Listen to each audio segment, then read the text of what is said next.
الحمدللہ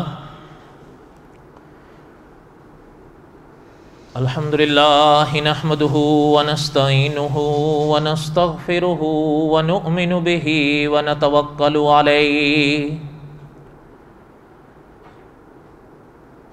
ونعوذ باللہ من شرور انفسنا ومن سیئات اعمالنا من يهده الله فلا مضل له ومن يضلله فلا هادي له ونشهد أن لا إله إلا الله وحده لا شريك له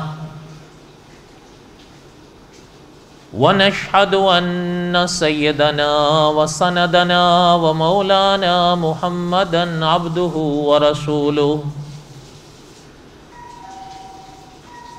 اما بعد اعوذ باللہ من الشیطان الرجیم بسم اللہ الرحمن الرحیم نحن نقص علیک احسن القصص بما اوحینا الیک ھذا القرآن وَإِن كُنْتَ مِن قَبْلِهِ لَمِنَ الْغَافِلِينَ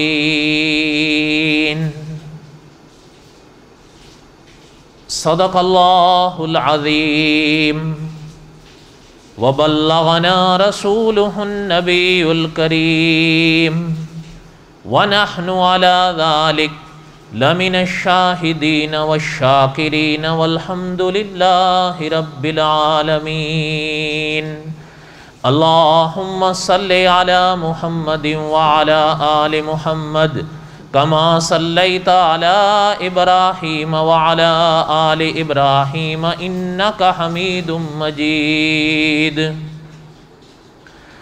اللہم بارک علی محمد وعلی آل محمد کما بارکت علی ابراہیم وعلی آل ابراہیم انکا حمید مجید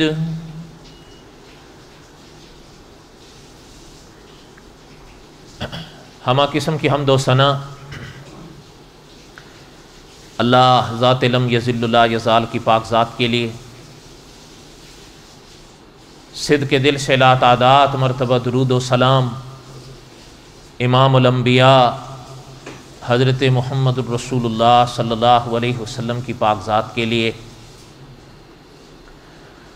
قصص الانبیاء علیہ السلام کے اسباق ہم پڑھ رہے تھے اور حضرت موسیٰ علیہ السلام کے واقعات کو میں دہرا رہا تھا۔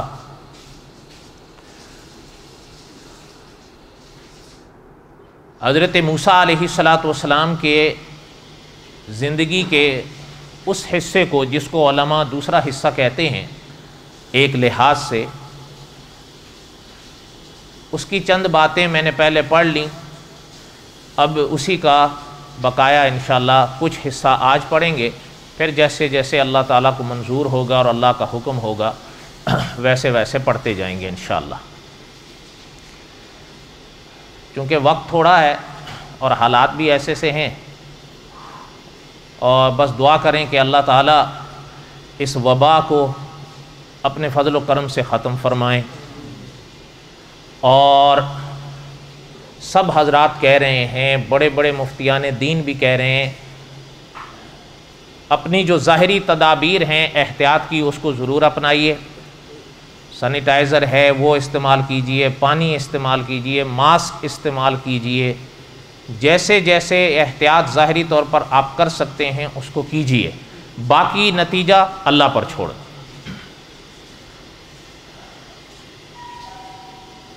قصص الانبیاء علیہ السلام کے سبق کے اس حصے تک میں پہنچا تھا کہ بنی اسرائیل کو حکم ہوا تھا کہ فلسطین میں داخل ہو اپنے ملک میں۔ وہ لوگ بہرحال ہمت ہار بیٹھے اور نہ گیا مالکا کے حالات سن کر۔ اور صاف کہہ دیا کہ بھئی ہم تو نہیں جائیں گے، یہیں پڑے ہیں۔ فَاذْهَبْ أَنْتَ وَرَبُّكَ فَقَاتِلَا إِنَّا هَاهُنَا قَاعِدُونَ۔ اللہ تعالیٰ معاف فرمائیں۔ جب انہوں نے یہ بات دو ٹوک کھل کر اللہ تعالیٰ معاف فرمائے پیغمبر علیہ الصلوۃ والسلام کے سامنے کہہ دی، بلکہ کہہ دیں، تو اللہ ذو الجلال والاکرام کے پیغمبر نے بھی جو دعا کی اور ان کے جو الفاظ تھے اس الفاظ کے مطابق اللہ نے ان کو سزا دی کہ اللہ نے فرمایا جب تم کہہ رہے ہو نا کہ انا ہا ہنا قاعدون، تو پھر اب یہیں رہو گے۔ یہاں تک ہم نے اس واقعے کو دہرایا تھا، اور جس وادی میں ان کو قید کیا گیا تھا اس کے بارے میں چند ایک باتیں خلاصے کے طور پر میں نے گزشتہ درس میں پڑھ لی۔ اب آگے سنیں، علماء نے لکھا ہے یہ 40 سال وہاں قید رہے۔ حالانکہ ظاہری طور پر میں نے عرض کیا تھا، علماء نے لکھا ہے نہ کوئی اس میدان کی دیواریں تھیں، نہ کوئی سلاخیں تھیں جہاں ان کو روکا گیا، نہیں، وہ قدرتی قید خانہ تھا۔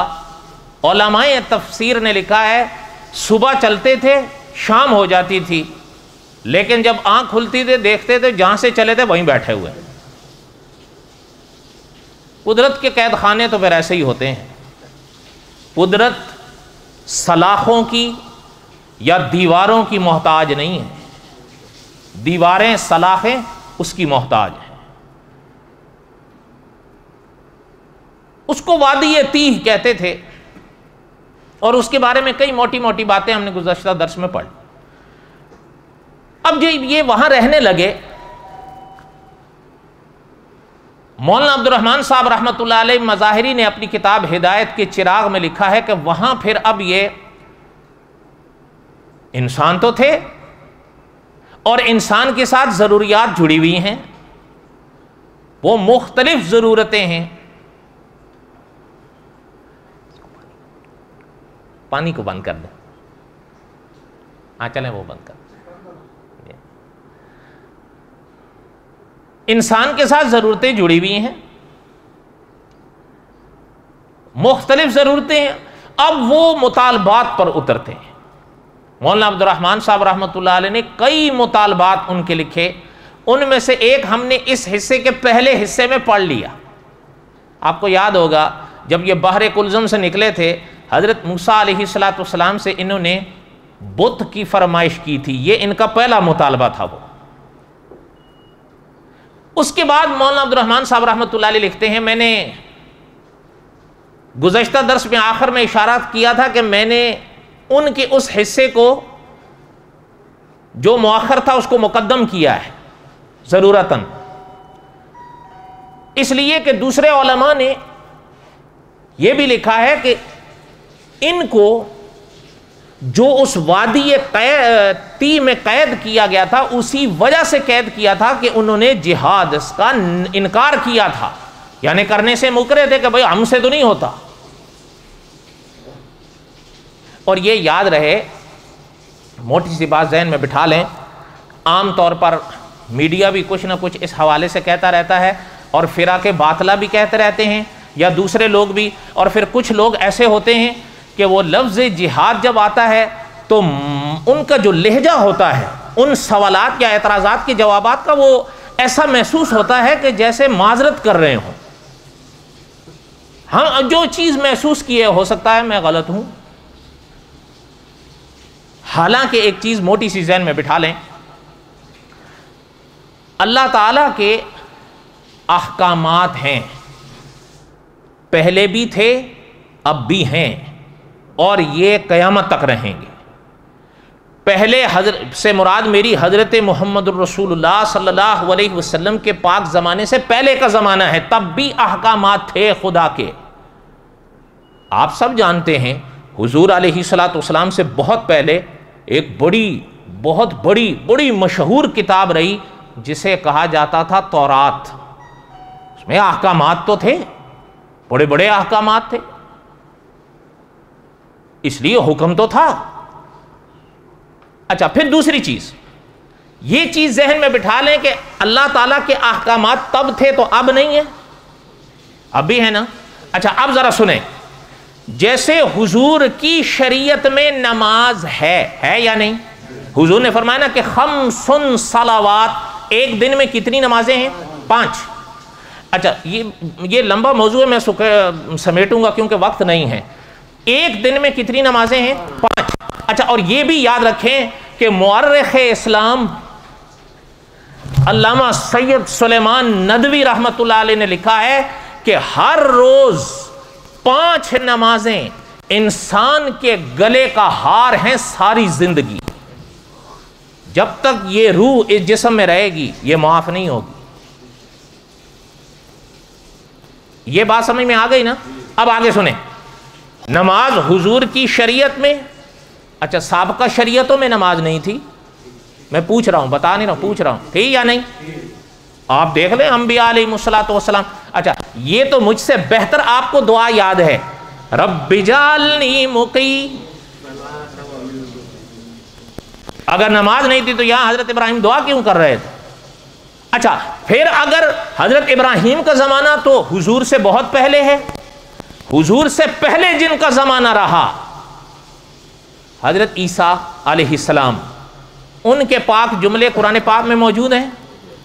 آتانی الکتاب، کتاب ملی ان کو، وجعلنی نبیا، نبوت ملی ان کو، وجعلنی مبارکن اینما کنت واوصانی بالصلاۃ والزکاۃ۔ پتہ چلتا ہے احکامات اگر حضور کی شریعت میں ہیں تو احکامات پہلے بھی تو تھے، ٹھیک ہے بات سمجھ آئی ہے نا؟ اچھا روزہ حضور کی شریعت میں تو کیا روزہ تب نہیں تھا؟ آپ دیکھ لیں یہ پاک آیتیں تو عموماً مسلمانوں کو یاد ہوتی ہیں، جہاں روزے کا حکم ہے اللہ نے کیا ارشاد فرمایا؟ یا ایھا الذین آمنوا کتب علیکم الصیام کما کتب علی الذین من، تو پتہ چل رہا ہے روزے صرف اس امت پر تو نہیں، سابقہ امتوں پر بھی تھے، بلکہ بعض علماء نے لکھا ہم سے زیادہ ان پر تھے، ہم سے زیادہ پابندیاں ان پر تھیں۔ اچھا کہنے کا مقصد یہ ہے جو یہ سارے احکامات ہیں اس شریعت میں بھی تو ان شریعتوں میں بھی تھے، تو جیسے جہاد حضور کی شریعت میں ہے جہاد پہلی کی شریعتوں میں بھی تھا۔ اگر باقی احکامات کا انکار نہیں ہے تو اس کا کیوں انکار ہے؟ اگر باقی عبادات پہ معذرت نہیں ہے تو اس عبادت پر کیوں معذرت ہے؟ ہاں نقطہ یہ ذہن میں رکھیں، جیسے باقی احکامات کے احکامات اور اصول ہیں اسی طرح جہاد کے بھی احکامات اور اصول ہیں۔ یہ نہیں کہ میں جن کے ساتھ بم اٹھاؤں اور یہاں باندھ اور ان کو اڑا دوں، یہ نہیں، یہ تو فساد ہے۔ جہاد اور فساد میں فرق ہوتا ہے۔ جہاد، اچھا ایک چیز میں موٹی سی آپ ذہن میں رکھ لیں، وہ آپ کو اور آسانی سے سمجھ میں آ جائے۔ یہاں تک بات سمجھ میں آئی آپ کو؟ ایک موٹی سی بات ذہن میں بٹھا لیں، آپ اگر یہاں رہیں تو زیادہ بہتر، اس کو دیکھتے رہیں گے، اس کا کچھ وہ، کیونکہ دوبارہ پھر دہرائی نہیں جاتی، ایک بار جو شے ہو گئی۔ یہاں تک بات سمجھ میں آئی ہے آپ کو؟ اچھا آپ آگے سنیں، یہ جو نماز ہے جو ابھی ہم پڑھیں گے انشاءاللہ، یہ میں پڑھ لوں اگر اور میرے پیچھے لالا بیٹھ کے پڑھ لیں، ہو جائے گی؟ ہماری تو ہو جائے گی، آپ کی بھی ہو جائے گی؟ سوچ کے بتاؤ۔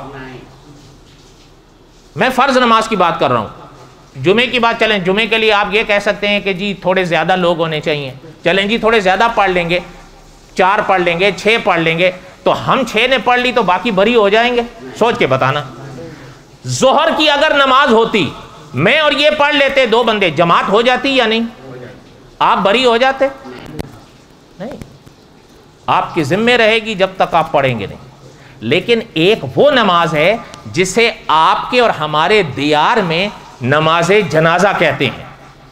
یہ ایک الگ بات ہے کہ مولانا عبد الرحمن صاحب رحمۃ اللہ علیہ، جن کی یہ کتاب ہدایت کی چراغ میں پڑھا رہا ہوں قصص الانبیاء میں، ان کی ایک اور کتاب ہے رسول اکرم صلی اللہ علیہ وسلم کی آذان و نماز، اس میں انہوں نے اس بات پر بحث کی ہے کہ آیا جنازے کی جو عبادت ہے اس کو نماز کہہ بھی سکتے ہیں کہ نہیں؟ بہرحال یہ علمی بات ہے، آپ اس میں نہ پڑھیں. کہنے کا ہمارے اور آپ کے دیار میں عموماً عرف عام میں اس کو نماز جنازہ کہا جاتا ہے. اچھا میں آپ سے پوچھتا ہوں، نماز جنازہ اگر آیا، جو خاص کر یہ بھی حالات چل رہے ہیں، اگر 2 4 6 بندوں نے مل کے پڑھ لیا، باقی گنہگار رہیں گے؟ سوچ کے بتاؤ. اس کی وجہ کیا ہے؟ علماء فقہا نے لکھا ہے یہ جو عبادت ہے، یہ جو نماز ہے، یہ فرض عین ہے، ہر ایک پر خود فرض ہے. جب تک وہ خود ادا نہیں کرے گا وہ ادا نہیں ہوگی.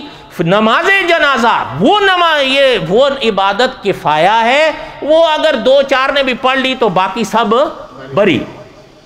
سمجھ آ گئی بات کہ نہیں آئی؟ پتہ چلتا ہے کہ عبادات میں، احکامات میں ایک فرض عین ہوتا ہے اور ایک فرض. یہ مثال ذہن میں آ رہی ہے؟ اب لے آئیں یہاں پر. جن فقہا نے یہ مسئلہ لکھا ہے، انہی فقہا نے لکھا ہے کہ جہاد بالعموم فرض کفایہ کے دائرے میں رہتا ہے، الا کبھی ایسا موقع آتا ہے کہ فرض عین ہو جائے. جب فرض عین ہوگا تو پھر تو سب پر آئے گا، لیکن عموماً وہ فرض کفایہ میں رہتا ہے. پتہ چلتا ہے جس طرح باقی عبادات کے باقی احکامات اور اصول ہیں، اسی طرح جہاد کے بھی احکامات اور اصول ہیں. ان کا انکار نہیں ہے تو اس کا بھی انکار نہیں. ٹھیک ہے؟ یہ حدیث تو مجھے اور آپ کو بہت یاد رہتی ہے نا، کہ اور یاد رہنی چاہیے، لیکن ہمیں عموماً یاد رہتی ہے کہ الجنہ تحت اقدام الامہ امہات او کما قال النبی صلی اللہ علیہ وسلم. یہ تو یاد رہتی ہے نا؟ اور بولو تو صحیح. خاص کر جو ماں باپ ہیں ان کو تو بہت یاد ہوتی ہے. الجنہ یاد رکھو بھائی، ہم یہ تو نہیں کہتے. اچھا، جن نبی نے یہ فرمایا کہ الجنہ تحت اقدام اچھا انہی نبی نے فرمایا ہے، یعنی جن نبی نے یہ فرمایا کہ جنت ماں کے، انہی نبی نے فرمایا جنت تلواروں کے سائے تلے. اس کا انکار نہیں ہے تو اس کا کیوں انکار ہے؟ لیکن اس کے بھی احکام ہیں. تو یہ نہیں آپ ماں باپ کہیں ذرا بت پوج لو، پوجو گے؟ بولو تو صحیح. سوال ہی نہیں پیدا ہوتا. پتہ چلتا ہے کہ یہ اصول ہیں احکامات کے. جب ان عبادات کے احکامات اور اصولوں کا انکار نہیں کیا جا سکتا تو جہاد کبھی نہیں کیا جا سکتا. اچھا پھر ایک بات، خیر یہ لمبی بحث ہے، پھر میں دوسری طرف نکلتا جا رہا ہوں. یہاں تک بات سمجھ میں آ گئی ہے نا؟ بس یہ موٹی سی ذہن میں رکھ لیں، باقی تفصیلات اللہ نے چاہا تو قصص الانبیاء کے آخر میں آ جائیں گی. کہنے کا مقصد یہ ہے کہ انہوں نے جہاد، ان کا ہم سے تو نہیں ہوتا جہاد. ہم تو بیٹھے، اللہ نے فرمایا جب بیٹھو گے تو آپ یہیں بیٹھو گے. اچھا بیٹھ گئے، لیکن میں نے ابھی ابتدا میں عرض کیا تھے تو انسان، اور انسان کے ساتھ ضرورتیں جڑی ہوئی ہیں. اب وہاں کھلا میدان ہے، کچھ بھی نہیں ہے، دھوپ، اور وہ بھی وہاں کی دھوپ، اب وہ برداشت کیسے ہوگی؟ لیکن اللہ کی شان ہے، اللہ نے قرآن پاک میں ارشاد فرمایا. اب دیکھو یہ سزا تو تھی ان کے لیے، لیکن ظاہر ہے استثناء بھی تو ہوتا ہے نا. اللہ نے قرآن پاک میں فرمایا وَظَلَّلْنَا عَلَيْكُمُ الْغَمَامَ، اللہ نے ایک بادل بھیجا. اچھا وہ علماء نے لکھا ہے وہ بادل ان کے اوپر سایہ کر کے رہتا تھا، اور مولانا ادریس کاندلوی رحمۃ اللہ علیہ نے لکھا ہے وہ بادل ایسا تھا اس میں سفیدی تھی، خاص بادل تھا، یہ عام بادل نہیں تھا، اس میں ٹھنڈک رہتی تھی. معنی یہ تھا، مقصد یہ تھا کہ یہ دھوپ کی تپش سے محفوظ رہیں. سمجھ آ رہی ہے بات؟ اچھا اور یہ بھی یاد رہے کہ علماء نے لکھا وہ 1 2 نہیں، بعض علماء نے 6 لاکھ لکھا، بعض علماء نے 6,70,000 لکھے ہیں. اتنی بڑی تعداد تھی، لیکن بادل اللہ کے حکم سے سایہ کیے رہا تاکہ ان پر دھوپ نہ آئے. اچھا ایک دن حضرت موسیٰ علیہ السلام کے پاس، دیکھیں یاد رکھیں، انسان جہاں انسان کے ساتھ یہ پیٹ بھی تو لگا ہے نا، اور جب پیٹ لگا ہے تو بھوک بھی لگے گی اور پیاس بھی لگے گی، دونوں چیزیں لگیں گی. اور یاد رکھیں یہ کوئی عیب نہیں، یہ کمزوری کہہ سکتے ہیں آپ، عیب نہیں ہے، کمزوری کہہ سکتے ہیں، انسان کی ضرورت کہہ سکتے ہیں. اگر یہ عیب ہوتا تو علامہ خالد محمود صاحب رحمۃ اللہ علیہ نے لکھا ہے اللہ کے نبیوں کو نہ بھوک لگتی نہ پیاس لگتی. پتہ چلتا ہے یہ عیب نہیں، ضرورت ہے انسان کی۔ اچھا اب ان کو جب بھوک لگی اور پیاس لگی، وہاں تو کچھ بھی نہیں تھا، وہاں کیا تھا میدان میں؟ اب وہ حضرت موسیٰ کے پاس آئے۔ بعض علماء نے لکھا ہے، آپ کو پتہ قرآن کی شان ہے، کئی دفعہ ہم یہ چیز پڑھے، قرآن پاک تو اختصار کرتا ہے، زیادہ تفصیلات قرآن نہیں بتاتا، البتہ علماء نے پرانی کتابوں کے حوالے سے لکھا ہے کہ حضرت موسیٰ علیہ السلام کے پاس آئے اور آ کر کہنے لگے کہ محترم آپ نے ہمیں یہاں مرنے کے لیے لائے ہیں۔ حضرت نے فرمایا کیا بات ہے؟ کہ بھوک لگی ہوئی ہے، پیاس لگی ہے، کچھ ہے ہی نہیں، تو پانی بھی نہیں ہے، کھانا تو دور کی بات ہے۔ اچھا ایک بات ہے آپ بہتر سمجھ سکتے ہیں، ویسے زندگی کے لیے تو یہ دونوں چیزیں ضروری ہیں، کھانا بھی اور پانی بھی، لیکن ان دونوں میں مقدم کون سا ہے؟ پانی۔ اس لیے کہ کھانا کچھ دن نہ بھی ملے تو انسان برداشت کر لیتا ہے، لیکن پانی، اس لیے ان دونوں میں مقدم ہے۔ اب وہ کہنے لگے ہمیں کچھ پانی تک نہیں ہے۔ علماء نے لکھا ہے حضرت موسیٰ علیہ السلام نے ہاتھ اٹھائے، فرمایا اللہ واقعی پانی نہیں ہے اور یہ ان کی ضرورت تو ہے، آپ کرم فرمائیں۔ اچھا علماء نے لکھا ہے حضرت موسیٰ علیہ السلام نے جو دعا کے لیے ہاتھ اٹھائے، ہمارے استاد ایک مسئلہ سمجھانے کے لیے ایک بات کیا کرتے تھے عملی، فرماتے تھے انبیاء کی شان یہ ہے کہ جب اللہ کے نبی انبیاء علیہم السلام، اللہ کے نبی، اللہ کے انبیاء اللہ کی درگاہ میں یوں کریں تو یوں ہونے سے پہلے اللہ قبول فرماتے ہیں۔ اللہ نے پھر قرآن پاک میں فرمایا، جب حضرت موسیٰ نے وَإِذِ اسْتَسْقَىٰ مُوسَىٰ لِقَوْمِهِ فَقُلْنَا اضْرِب بِّعَصَاكَ الْحَجَرَ فَانْفَجَرَتْ مِنْهُ اثْنَتَا عَشْرَةَ عَيْنًا قَدْ عَلِمَ كُلُّ أُنَاسٍ مَّشْرَبَهُمْ كُلُوا وَاشْرَبُوا۔ یہ تو جملے یاد ہی ہوں گے آپ کو، لیکن آگے بھی ہے نا، آگے وہ بعد میں پڑھتا ہوں۔ اللہ نے فرمایا میرے نبی علیہ السلام، اللہ کے کلیم کو اللہ نے حکم دیا ان کو پانی کی ضرورت ہے، پتھر پہ آپ اپنی لاٹھی ماریں۔ جس لاٹھی کے لیے اللہ نے حکم دیا تھا کہ دریا پر ماریں، وہ جب سمندر دریا پر پڑی تو منجمد ہو کے کھڑا ہو گیا۔ جس اللہ کے حکم سے وہ پانی کھڑا ہوا تھا، علماء نے لکھا ہے اسی اللہ نے حکم دیا فَقُلْنَا اضْرِب بِّعَصَاكَ الْحَجَرَ، کہ اپنی اس لاٹھی کو پتھر پر ماریں۔ اچھا اب جب حضرت موسیٰ نے پتھر پر ماری، فَقُلْنَا اضْرِب بِّعَصَاكَ الْحَجَرَ فَانْفَجَرَتْ مِنْهُ اثْنَتَا عَشْرَةَ عَيْنًا، اللہ نے فرمایا 12 پانی کے چشمے پھوٹ پڑے۔ یہ اللہ فرما رہے ہیں 12 کیوں پھوٹے؟ مفتی تقی عثمانی صاحب دامت برکاتہم نے لکھا ہے اس موقع پر، اور علماء نے بھی لکھا ہے کہ حضرت یعقوب کی یہ اولاد تھے نا، جن کو بنی اسرائیل کہتے ہیں، یہ بنی اسرائیل سارے حضرت یعقوب کی اولاد تھے، اس لیے حضرت اسرائیل حضرت کا لقب تھا، تو یہ چونکہ ان کی اولاد تھی تو بنی اسرائیل کہلاتے تھے۔ علماء نے لکھا ہے یہ 12 قبیلے تھے، چونکہ محترم کے 12 بیٹے تھے تو ایک ایک بیٹے کی اولاد 12 قبیلہ بنی تھی۔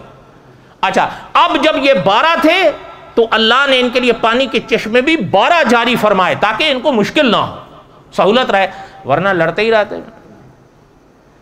اچھا پانی تو ہو گیا، قَدْ عَلِمَ كُلُّ أُنَاسٍ مَّشْرَبَهُمْ كُلُوا وَاشْرَبُوا، کھاؤ اور مِن رِزْقِ اللَّهِ وَلَا تَعْثَوْا فِي الْأَرْضِ مُفْسِدِينَ، کھاؤ پیو ہماری دیے ہوئے ان رزق کو، لیکن زمین میں فساد نہ مچاؤ۔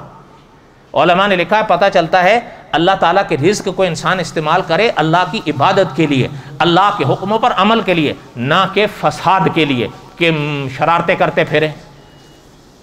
آپ اور ہم تو نہیں کرتے، سوچ کے بتاؤ، کھا پی کے کوئی شرارتیں تو نہیں کرتے، نماز پڑھتے ہیں، تہجد پڑھتے ہیں، تہجد نہ بھی پڑھیں تو فجر تو ضروری پڑھتے ہیں، تو پھر آپ اور ہم تو بنی اسرائیل میں سے نہیں ہیں، بولتے نہیں ہو۔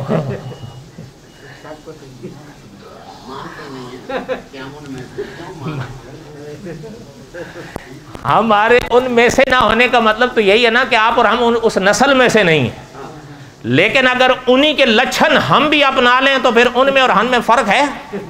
بولو۔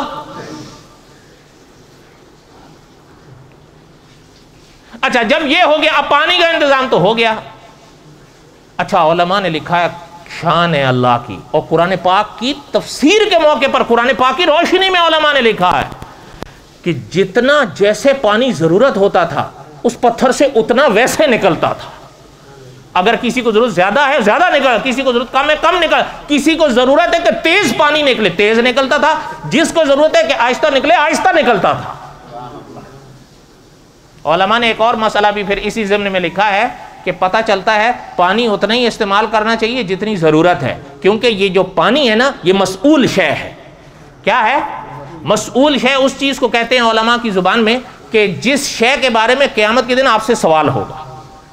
اس لیے علماء نے لکھا پانی جتنا ضرورت ہے اتنا استعمال کرو. یہ نہیں کہ اگر بالٹی ضرورت ہے تو آپ اور میں پوری ٹینکی میں ڈھیل دیں. ٹھیک ہے. اب اگلی بات سنو. پانی کا انتظام تو ہو گیا، اب کھانے کا بھی مسئلہ تھا. وَأَنزَلْنَا عَلَيْكُمُ الْمَنَّ وَالسَّلْوَىٰ. اچھا اب اللہ نے ان کے کھانے کا انتظام کیا، من نازل ہوئے، من اترے، من. اچھا علماء نے لکھا من کیا ہے، بس ایک موٹی سی بات ذہن میں رکھ لیں. علماء نے لکھا ہے ایک چھوٹے چھوٹے دانے ہوتے تو سفیدی لی ہے. بعض علماء نے مثال کے طور پر مثال دی ہے دھنیے جیسے ملتے جلتے، لیکن ظاہر بات ہے دھنیا اور چیز ہے، من اور شے ہے. البتہ علماء نے لکھا ہے اس میں مٹھاس تھی، جو شے ان کے وجود کو چاہیے تھی اس میں قدرت نے وہ رکھ دی تھی. ایک بات. اچھا ایک دوسری چیز بھی سنیں. مولانا ادریس کاندلوی رحمۃ اللہ علیہ نے ایک اور بات بھی لکھی ہے کہ من میں جہاں ان کے جسم کا علاج تھا بھوک کا، وہاں قدرت نے ان کے دماغ اور دل کا بھی علاج رکھا تھا. یہ کیا معنی؟ علماء نے لکھا معنی یہ کہ ان کو یہ سب کچھ جو پیش آ رہا تھا وسوسوں کی وجہ سے پیش آ رہا تھا. من کے اندر یہ اثر تھا کہ من کھانے سے جہاں جسم کی بھوک مٹتی تھی دل و دماغ کے وسوسے بھی مٹتے تھے. یہ مولانا ادریس کاندلوی رحمۃ اللہ علیہ جیسی شخصیت نے لکھا ہے. اچھا دوسری چیز من تو ہو گیا یہ. اچھا آج بھی بعض کتابوں میں یہ لکھا ہوا ہے کہ فلسطین میں اس من کا رواج آج بھی ہے، وہاں من کا حلوہ بنتا ہے. لیکن صاحب قصص الانبیاء نے یہ بات لکھی ہے اپنی کتاب میں کہ یہ وہ من نہیں ہے، وہ اور شے تھی. بلکہ ان کی عبارت کا تو رجحان یہ محسوس ہوتا ہے کہ انہوں نے فرمایا وہ ایک خاص شے تھی، جب وہ ضرورت پوری ہو گئی تو پھر وہ ختم ہو گئی. بات سمجھ آئی؟ اچھا آگے سنیں. اچھا اس میں ایک ترنجبین کی بھی بحث چھڑتی ہے، لیکن ایک تو وقت بھی نہیں ہے میرے حال میں، آپ کو اس کی ضرورت بھی نہیں ہے، رہنے دیں. آگے سنیں. من تو یہ ہو گیا. اس کے بعد دوسرا لفظ کیا ہے؟ سلوا. سلوا کیا ہے؟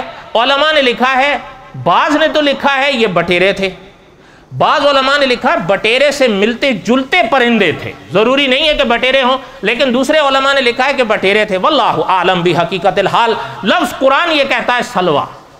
البتہ ایک چیز ہے جو مولانا ادریس کاندلوی رحمۃ اللہ علیہ نے لکھی ہے کہ اگر وہ بٹیرے تھے نا، جیسے دوسرے کئی بڑے بڑے علماء نے بھی لکھا ہے، انہوں نے لکھا ہے بٹیر جو ہوتا ہے نا، بٹیر، یہ تو آپ بھی مانیں گے کہ جو جانور اللہ نے، یہ چیز اصولاً ذہن میں رکھیں، جو جانور اللہ نے حلال کیا ہے انسان کے لیے، اور دوسرا کوئی جانور اگر حرام کیا، دو ہی چیزیں ہوں گی، یا حلال یا انار. مکروہ تحریمہ وغیرہ کی بحث اگلی ہے، لیکن یہ چیز ذہن میں رکھ لیں، یا جانور حرام ہوگا یا حلال ہوگا.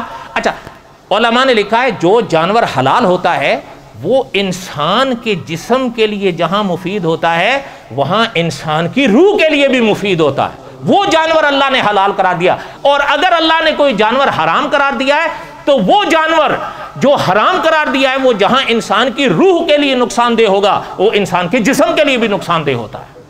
کیونکہ قدرت ان کی خالق ہے نا، اللہ بہتر جانتے ہیں کہ میرے انسان کے لیے یہ کون سی غذا مناسب ہے، اس لیے اللہ حکم دے دیتے ہیں یہ کھاؤ یہ نہیں کھاؤ. پھر اس میں قدرت امتحان رکھ دیتی ہے.